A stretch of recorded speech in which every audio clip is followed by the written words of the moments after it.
देख रहे हैं सुदर्शन न्यूज। नमस्कार, आप देख रहे हैं सुदर्शन यूपी और मैं हूं आपके साथ मोनिका ग्रोवर। उत्तर प्रदेश में मुख्यमंत्री योगी आदित्यनाथ के आदेश पर परिवहन विभाग ने सड़क दुर्घटनाओं में घायलों की मदद के लिए एक नई पहल शुरू की है और इस पहल पर केंद्र सरकार ने मोहर भी लगा दी है। इस योजना के अंतर्गत प्रदेश में सड़क हादसे में घायलों की मदद करने वालों को प्रोत्साहन के तौर पर 1 लाख रुपए तक का पुरस्कार दिया जाएगा। परिवहन विभाग की नेक आदमी प्रोत्साहन योजना को इसी महीने से प्रदेश भर में लागू कर दिया गया है। योजना के तहत हर साल 10 लोगों को सम्मानित किया जाएगा। इन्हें अधिकतम 1-1 लाख रुपए का पुरस्कार मिलेगा, जबकि न्यूनतम प्रोत्साहन राशि 5,000 रुपए है। मामले में विभाग के एआरटीओ अमित रंजन राय ने बताया कि पूर्व में मदद करने वालों को अक्सर कई तरह की पूछताछ का सामना करना पड़ता था। ऐसे में लोग सड़क हादसे में घायलों की मदद की बजाय देखकर अनसुना कर देते थे, अनदेखा कर देते थे। इसलिए मददगारों को संरक्षण और प्रोत्साहन देने के लिए गुड सैमटेरियन का कॉन्सेप्ट लाया गया है और इनाम की घोषणा की गई है। देखिए, राशि की बात तो अलग है, अगर मिल रही है उनको प्रोत्साहन राशि तो ठीक है, और वरना कायदे से तो ये है कि लखनऊ शहर हो या कोई भी शहर हो और अगर कोई घायल है या किसी दुर्घटना में पड़ा हुआ है तो हम लोगों की नैतिक जिम्मेदारी है उसको उठा के अस्पताल पहुंचाएं। ये सही था कि पुलिस पहले परेशान करती थी कि क्या करता, ये है वो है, आप कहाँ रहते हैं, क्या रहते हैं, लेकिन अब शायद नहीं करेगी क्योंकि जो नया नियम आ गया है इसकी वजह से पुलिस डिस्टर्ब नहीं करेगी। और इस चैनल के माध्यम से मेरी ये अपील है कि कहीं पे भी शहर में दुर्घटना हो तो तुरंत कोई भी जा रहा हो उसकी मदद ज़रूर करे। देखिए, सड़क सुरक्षा को लेकर के सरकार बहुत ही संवेदनशील है और सड़क सुरक्षा में बहुत महत्वपूर्ण पहलू ये है कि जिस व्यक्ति का एक्सीडेंट होता है तो आपने अक्सर देखा होगा कि एक्सीडेंट होने के बाद जो हमारा गोल्डन आवर होता है, गोल्डन आवर का मतलब कि सड़क दुर्घटना के होने की 1 घंटे के भीतर का समय, वो बड़ा ही सेंसिटिव होता है, बड़ा महत्वपूर्ण होता है। उस दौरान अगर घायल व्यक्ति का इलाज समय से और कायदे से हो जाए पहुंचा करके हॉस्पिटल में, तो वो व्यक्ति के जीवित रहने की या उसको कम आघात लगने की संभावना बहुत प्रबल होती है, बहुत ज़्यादा हो जाती है। तो इस गोल्डन आवर के बेसिस पे हमारे यहाँ गुड सैमरिटन का कॉन्सेप्ट लाया गया। गुड सैमरिटन का मतलब ये है कि वो व्यक्ति जो किसी मोटर दुर्घटना में घायल व्यक्ति को, सड़क दुर्घटनाओं में घायल होने वालों की मदद करने वालों के लिए अगर सरकार को इनाम घोषित करना पड़ रहा है तो ये हमारे समाज के लिए एक सोचने वाली बात है। एक सवाल ये भी उठता है कि जब सरकार ने पहले ही ये बात कह रखी है कि सड़क दुर्घटना में मदद करने वालों की पहचान गुप्त रखी जाएगी, तो मददगारों को आखिर डर किस बात का है? एक सबसे बड़ा सवाल ये है कि सड़क सुरक्षा के अवेयरनेस प्रोग्राम्स के नाम पर सरकार से करोड़ों रुपए लेने वाले हमारे सामाजिक संगठन क्या समाज को जागरूक करने में पूरी तरह से फेल हो चुके हैं? श्वेता सिंह, सुदर्शन न्यूज़, लखनऊ। अब खबर यूपी के बुलंदशहर से है, जहां पर एक 13 साल की नाबालिग के साथ दुष्कर्म करने का मामला सामने आया। आरोपी की उम्र 45 साल बताई जा रही है। आपको बता दें, घटना के बाद लड़की की हालत खराब हो गई थी, जिसे इलाज के लिए दिल्ली के अस्पताल में भर्ती करवाया गया। जानकारी मिल रही है कि पुलिस ने इस मामले में पहले भी छेड़छाड़ का मुकदमा दर्ज किया था। वहीं दिल्ली महिला आयोग की अध्यक्ष स्वाति मालीवाल ने यूपी के सीएम योगी आदित्यनाथ को पत्र लिखा था, तब जाकर रेप और पॉक्सो एक्ट के तहत मामला दर्ज हुआ। फिलहाल पुलिस ने आरोपी को गिरफ्तार कर जेल भेज दिया है और आगामी कार्रवाई शुरू कर दी है।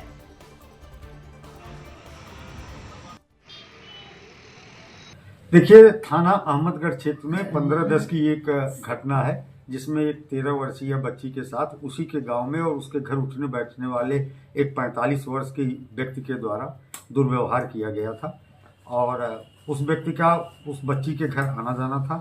बच्ची के माता पिता खेत पे गए थे, 13 साल की बच्ची खेल रही थी, उसे अकेला देख करके उसके साथ गलत कार्य किया गया और उसका गला दबा दिया गया, जिससे वो बेहोशी की स्थिति में चली गई। परिवारीजनों द्वारा थाने पे तहरीर दी गई तहरीर के आधार पर तत्काल मुकदमा दर्ज किया गया। अभियुक्त को गिरफ्तार करके जेल भेजा जा चुका है। बाद में मेडिकल रिपोर्ट के आधार पर बलात्कार की पुष्टि हुई है, जिसके आधार पर बलात्कार की धारा की वृद्धि कर दी गई है। खबर यूपी के बलिया से, जहां पर आयोजित श्राद्ध कार्यक्रम में तमंचे पर डिस्को का वीडियो वायरल हो रहा है और डांसर के साथ युवक का भी तमंचे को हाथों में लेकर डिस्को डांस की तस्वीरें सोशल मीडिया पर वायरल हो रही हैं। दरअसल वीडियो में एक युवक तमंचे को लहराकर बार बालाओं के साथ डांस कर रहा है। कुछ देर बाद युवक डांसर को तमंचा पकड़ा देता है, जिसके बाद डांसर हाथ में तमंचा लेकर स्टेज पर डांस करती नजर आ रही है। वायरल वीडियो के बारे में बताया जा रहा है कि उभाव थाना क्षेत्र के तुर्तीपार गांव में आयोजित श्राद्ध कार्यक्रम का ये वीडियो है। फिलहाल वीडियो वायरल होने के बाद पुलिस ने मामला संज्ञान में लेकर केस दर्ज कर लिया है। आरोपी युवक को गिरफ्तार कर आगे की कार्रवाई में भी पुलिस जुट गई है।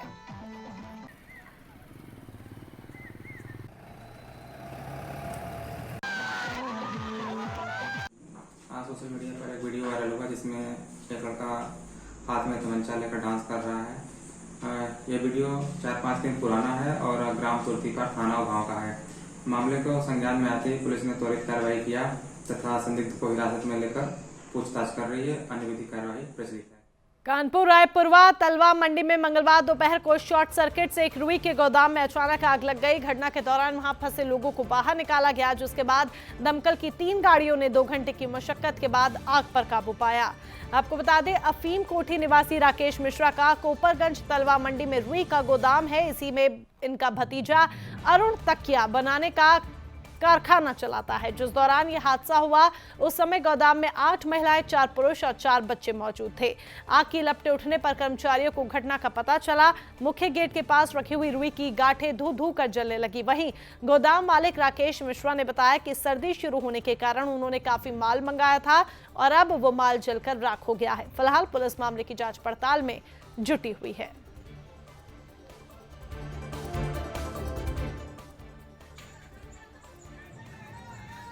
पप्पू, ये आग कहाँ पे लगी है? तलवा मंडी में। कहाँ किस चीज में आग लगी है? रोए में बोले हैं। कैसे लग गई? अब ये नहीं पता कैसे लग गई। कितनी देर से चल रही है? ये बहुत 10 मिनट में 15 मिनट। अभी तक कोई फायर ब्रिगेड की गाड़ी आई? खबर यूपी के चंदौली से है, जहां पर कानून एवं शांति व्यवस्था और आम जन मानस की सुरक्षा को देखते हुए पुलिस ने पैदल मार्च निकाला, जहां एसपी के निर्देश अनुसार संबंधित अधिकारी, सीओ एवं थाना प्रभारी ने आने जाने वाले लोगों, शराब बियर की दुकान के आसपास तलाशी ली और गाड़ियों की चेकिंग लगातार की जा रही है। दरअसल भीड़भाड़ वाले स्थानों, मंदिर, बस स्टैंड और रेलवे स्टेशन पर सघन चेकिंग की गई। पर्याप्त पुलिस बल के साथ अपराधियों और छेड़खानी करने वाले व्यक्तियों को चिन्हित कर उनके विरुद्ध कार्रवाई की जा रही है। साथ ही गश्त के दौरान आमजन से वार्ता कर उनकी समस्याओं का निवारण भी किया जा रहा है।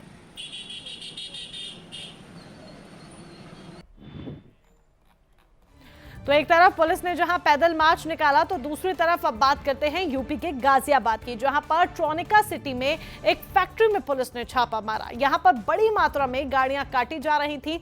वहीं पुलिस को मौके से कई गाड़ियां भी बरामद हुई हैं और 3 आरोपियों को गिरफ्तार कर लिया गया है। दरअसल पुलिस अधीक्षक ने गोपनीय सूचना के आधार पर इस कार्रवाई को अंजाम दिया। पुलिस को कुछ गाड़ियों के चोरी होने की अंदेशा भी है। इस दौरान मौके पर भारी पुलिस बल समेत पुलिस अधिकारी मौजूद रहे। फिलहाल पुलिस मौके पर मौजूद आरोपियों से पूछताछ कर रही है।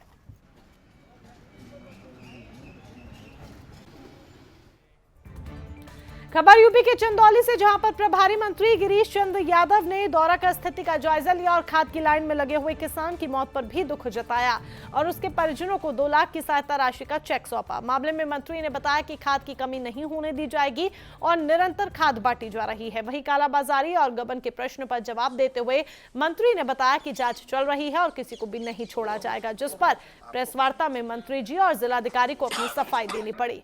फिलहाल मंत्री ने अधिकारियों की समीक्षा बैठक ली और चल रहे विकास कार्यों के साथ में परियोजनाओं को समय से पूरा करने के निर्देश दिए।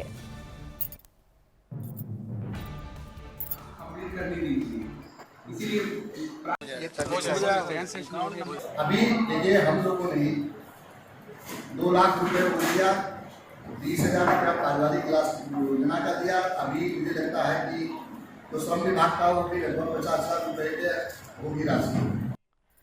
मिशन शक्ति अभियान के तहत जनपद मुरादाबाद में जिलाधिकारी और एसएसपी का कार्यभार 12वीं की छात्राओं ने संभाला। तो वहीं जिलाधिकारी ने जानकारी देते हुए बताया कि राज्य सरकार द्वारा जारी की गई मिशन शक्ति अभियान के अंतर्गत महिलाओं और बालिकाओं को आत्मनिर्भर बनाने के लिए मिशन शक्ति अभियान चलाया जा रहा है, जिसके चलते जनपद में प्रशासनिक अधिकारियों का चार्ट 2 घंटे के लिए बालिकाओं को दिया गया और उनको बताया गया कि अधिकारियों का कार्य क्या होता है और किस तरह से कार्यभार संभालते हैं।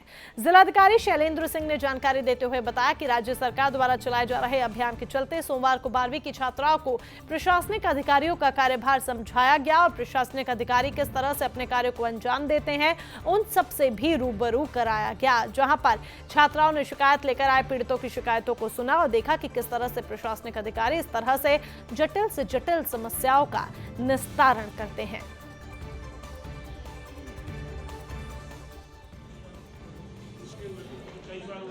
मुझे 2 घंटे का अवसर प्रदान किया गया है डिस्ट्रिक्ट मजिस्ट्रेट बनने का और सबकी समस्याएं सुनने का, उनके समाधान का करने का, और महिला सशक्तिकरण के रूप में मैं यहाँ पे प्रस्तुत हूँ। और ये महिला सशक्तिकरण के ऊपर किया गया है और मैं ये कहना चाहूँगी कि महिला सशक्तिकरण करने से पहले बालिकाओं को शिक्षित करना बहुत ज़रूरी है। आज भी बहुत से क्षेत्र ऐसे हैं जिनमें विद्यालय तो हैं पर बालिकाएं विद्यालय नहीं जाती, उनको सुरक्षा का अभाव है, सुरक्षित नहीं है, वो खुद को सुरक्षा के मतलब महसूस नहीं करती हैं, घर से बाहर नहीं निकलना चाहती हैं, 4 दीवारों में अपने सपनों को दम तोड़ देती हैं, उनको सुरक्षा की आवश्यकता है। देखिए, जैसा कि आप सभी लोग जानते हैं कि राज्य सरकार द्वारा इस समय ऑपरेशन मिशन शक्ति चलाया जा रहा है। इस मिशन के पीछे बेसिक मंशा यह है कि जो महिलाएं हैं हमारे प्रदेश की, वो सशक्त, आर्थिक रूप से सशक्त बने, आत्मनिर्भर बने और उसमें सुरक्षा का विश्वास जागृत हो। और निश्चित रूप से सुरक्षा का विश्वास कहीं न कहीं अंतर्मन से जागृत होता है और दूसरा उसका कारण होता है जो एटमॉस्फेयर, जो माहौल, जो सोसाइटी होती है। चूँकि अभी भी हम देखते हैं कि अगर हम सर्विसेज में देखें, आर्थिक सहायता की बात देखें। उत्तर प्रदेश के जनपद बरेली की कमान संभालने के बाद जिलाधिकारी ने तहसील मीरगंज का निरीक्षण किया। इस दौरान वो मीरगंज सीएचसी, नगर पंचायत, बनैया मॉडर्न प्राथमिक विद्यालय सहित धान क्रय केंद्र पर भी पहुंचे और निरीक्षण किया। वहीं जिलाधिकारी मानवेंद्र सिंह ने नगर पंचायत में हो रही घोर लापरवाही के चलते सरकारी अभिलेख को देखते हुए ईओ को जमकर फटकार लगाई, जिसके बाद जिलाधिकारी प्राथमिक विद्यालय बनैया पहुंचे, जहां पर उन्होंने मिड डे मील की गुणवत्ता पर सवाल उठाए। इसके बाद वो कुछ बच्चों को किताब पढ़ाने लगे तो डीएम पढ़ाई से संतुष्ट नहीं हुए। डीएम ने प्राथमिक विद्यालय के बाद धान क्रय केंद्र का निरीक्षण किया, जहां पर कुछ किसानों ने तोल नहीं होने की डीएम को शिकायत की थी। डीएम ने धान क्रय केंद्र पर धान की नमी खुद खड़े होकर देखी। जिलाधिकारी ने कहा कि ये उनका जिले में पहला दौरा है, इसलिए ईओ की जमकर फटकार लगाई गई है। मैंने तहसील का निरीक्षण जो किया है, मैंने तहसीलदार को हिदायत दी है कि जो धारा 34 के बाद जो 35 दिन के अंदर निस्तारित होते हैं वो 35 दिन के अंदर ही निस्तारित होनी चाहिए। उसमें किसी प्रकार की फालतू की एप्लीकेशन के आधार पर उसको लंबित न किया जाए। यदि कोई ऑब्जेक्शन आता है तो उसके साथ आधार होना चाहिए, उसके साथ अभिलेख होने चाहिए और ये प्रथम दृष्टया संतुष्ट हो जाए कि हाँ ये ऑब्जेक्शन। खबर अब मुरादाबाद से है, जहां पर बढ़ते डेंगू के प्रकोप के चलते शिव सैनिकों ने सीएमओ कार्यालय पर जाकर जमकर विरोध प्रदर्शन करते हुए ज्ञापन सौंपा। जिले में डेंगू का प्रकोप बढ़ता ही जा रहा है, लेकिन स्वास्थ्य विभाग की तरफ से कोई भी पर्याप्त इंतजाम नहीं किए जा रहे, जिसके चलते स्वास्थ्य विभाग की ओर से रैपिड टेस्ट क्यों नहीं करवाए जा रहे, ये बड़ा सवाल है। दरअसल अब तक डेंगू के 500 से ज्यादा मामले सामने आए हैं, जो कि गंभीरता का विषय है। इसी को लेकर आज शिव सैनिकों ने मुख्य चिकित्सा अधिकारी कार्यालय पर जाकर जमकर विरोध प्रदर्शन किया। मामले में शिव सैनिक जिला प्रमुख वीरेंद्र अरोड़ा ने बताया कि बीजेपी की सरकार में प्रशासनिक अधिकारी बेलगाम हो चुके हैं। उन्होंने कहा कि मुरादाबाद में डेंगू का प्रकोप बढ़ता जा रहा है। स्वास्थ्य विभाग की तरफ से अब तक कैंप लगाकर रैपिड टेस्टिंग भी की जा रही है।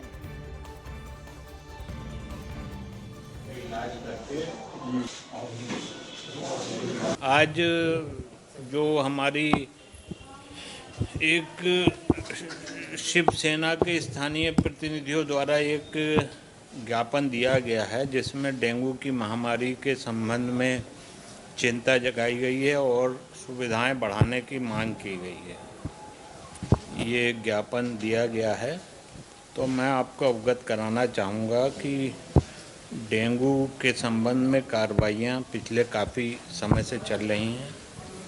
गखरपुर में बहुत केस हुए थे, लगभग 500 केस अब तक डेंगू के पॉजिटिव आ चुके हैं। मरीजों की संख्या बढ़ रही है लगातार, और मरीज पीड़ित होने के बाद मौतों की भी संख्या बढ़ रही है। जिला अस्पताल बिल्कुल नकारा स्थिति में है।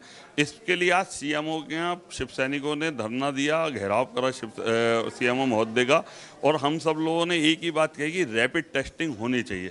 अगर रैपिड टेस्टिंग नहीं होगी, गरीब कमज़ोर क्षेत्रों में अगर ये सब चीज़ें नहीं होंगी तो किस तरह से हम सब लोगों को पता चलेगा कि हम शिवसेना एक समाज सेवी संस्था है। शिवसेना का मुख्य काम ही यही है कि कहीं पर भी अगर सरकारी में भ्रष्टाचार हो रहा और आम आदमी की मदद नहीं हो रही, तो इस समय डेंगू को लेकर शिव सैनिकों ने आज यही विषय रखा। अब खबर यूपी के सोनभद्र से है, जहां पर प्रदूषण के लिहाज से बेहद संवेदनशील खनन क्षेत्रों में संचालित 136 क्रशर प्लांट्स को नोटिस जारी किया गया है। दरअसल मुख्यमंत्री कार्यालय के निर्देश पर प्रदूषण नियंत्रण बोर्ड ने संचालकों को इस बात की हिदायत दी है कि प्लांट के संचालन में ध्वनि और वायु प्रदूषण के मानकों का सख्ती से पालन किया जाए। अगर ऐसा नहीं हुआ तो प्रतिदिन के हिसाब से 6,250 रुपए की दर से जुर्माना लगाया जाएगा। देखा जाए तो ओबरा तहसील में बिल्ली मारकुंडी प्रमुख खनन क्षेत्र है। यहाँ पर पत्थर की खदानें संचालित है और पत्थर निकालने के लिए पहाड़ियों के नीचे विस्फोटक लगाया जाता है और तेज धमाके से पूरा क्षेत्र सहम जाता है। वहीं सुरक्षित विस्फोट के लिए विशेषज्ञ कर्मचारी की तैनाती का निर्देश है, लेकिन ज्यादातर प्लांट्स में इसका पालन नहीं हो रहा। पिछले दिनों राज्य मंत्री संजीव गौर ने मुख्यमंत्री पोर्टल पर खनन क्षेत्र में हो रही अनियमितता की शिकायत की थी। वहीं शिकायत के बाद मुख्यमंत्री ने इसका संज्ञान लेते हुए मुख्यमंत्री कार्यालय से इसकी जांच का निर्देश दिया था। जैसे ही संज्ञान में आया है कि कोई शिकायत इस तरह की गई है विधायक जी द्वारा, तो उसमें हमने जितने उस एरिया में क्रशर चिन्हित हैं, जिनको बोर्ड ने लाइसेंस दे रखा है, सभी क्रशर्स को हमने नोटिस कर रखी हैं, जिसमें 136 क्रशर पाए गए हैं। सभी 136 क्रशर्स को नोटिस भेज दिए गए हैं। नोटिस का जो टाइम पीरियड है, नोटिस पीरियड है, उसके बाद हम निरीक्षण करेंगे। निरीक्षण में जो भी दोषी पाए जाएंगे उनके खिलाफ एक्शन लेंगे हम, उनके लाइसेंस। अब खबर यूपी के उन्नाव से है, जहां पर नेशनल ग्रीन ट्रिब्यूनल ने औद्योगिक क्षेत्र में रहमान इंडस्ट्रीज लिमिटेड पर 17.18 करोड़ रुपए का जुर्माना लगाया है और ये कार्रवाई मानकों को दरकिनार कर भूगर्भ जल को नुकसान पहुंचाने और वायु एवं जल प्रदूषण फैलाने को लेकर की गई है। आरोप है कि कंपनी फैक्ट्री के अलावा यहां का क्रोम रनिया में डंप करती है, जिससे दोनों जगह भूगर्भ जल प्रदूषित हुआ है। विभागीय अधिकारियों ने जुर्माने के लिए कारण बताओ नोटिस भेजकर 15 दिन में जवाब मांगा है।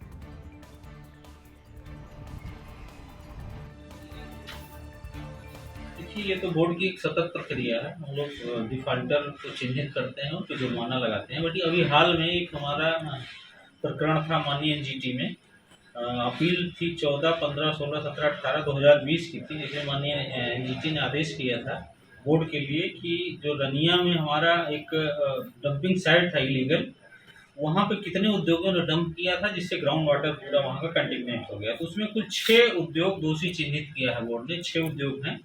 यहाँ उन्नाव का एक है हमारा, 6 कानपुर देहात की थी और 4 कानपुर नगर की। ये कुल 11 उद्योगों पर कुल टोटल 280 करोड़ की पेनल्टी लगाना की कार्रवाई।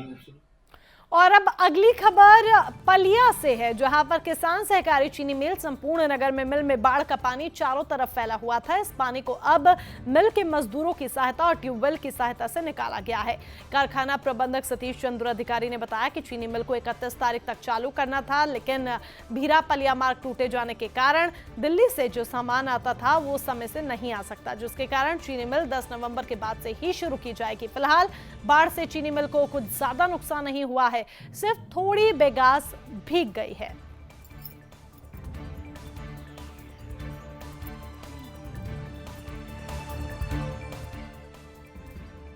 मथुरा में उत्तर प्रदेश सरकार द्वारा प्रदेश के सभी नगर निगमों और कुछ नगर पालिका में इस बार दीपावली महोत्सव धूमधाम के साथ मनाया जा रहा है। इसी क्रम में आज पत्रकार वार्ता कलेक्ट्रेट सभागार में की गई, जिसमें जिलाधिकारी नवनीत सिंह चहल, नगर निगम मथुरा वृंदावन के नगर आयुक्त अनुन्य झा और महापौर डॉक्टर मुकेश आर्य बंधु सहित कई विभाग के अधिकारी मौजूद रहे, जिसमें जिलाधिकारी द्वारा बताया गया कि उत्तर प्रदेश शासन और मुख्यमंत्री योगी आदित्यनाथ के निर्देशन पर इस बार दीपावली महोत्सव मथुरा में कराया जा रहा है। इसके दौरान मेले का आयोजन किया जा रहा है, जिसमें हस्तकला की हॉट और खाने पीने की भी स्टॉल लगाई जाएंगी, जो 28 अक्टूबर से लेकर 3 नवंबर तक महाविद्यालय स्थित रामलीला ग्राउंड में लगाई जाएंगी, जिसमें लेजर शो, भजन संध्या और बच्चों के डांस कंपटीशन रखे गए हैं। उत्तर प्रदेश शासन द्वारा दीपावली महोत्सव का उत्तर प्रदेश में ये पहला कार्यक्रम होगा और इस कार्यक्रम में भाग लेने के लिए अधिकारियों ने निवेदन करते हुए कहा है कि परिवार सहित अपना हिस्सा लें।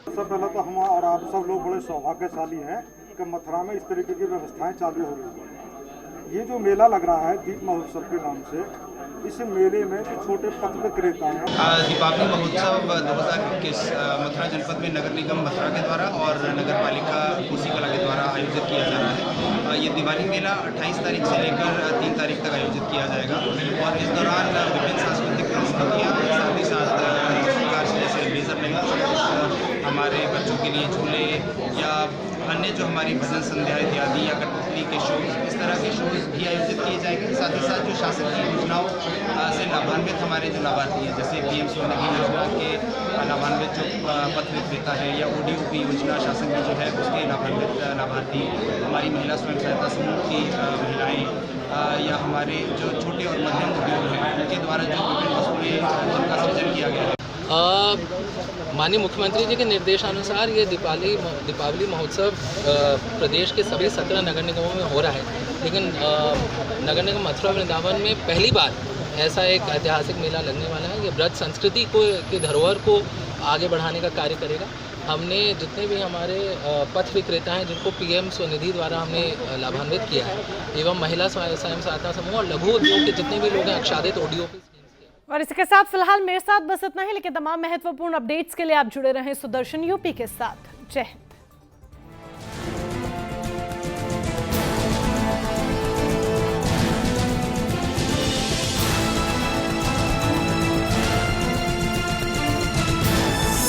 आप देख रहे हैं सुदर्शन न्यूज।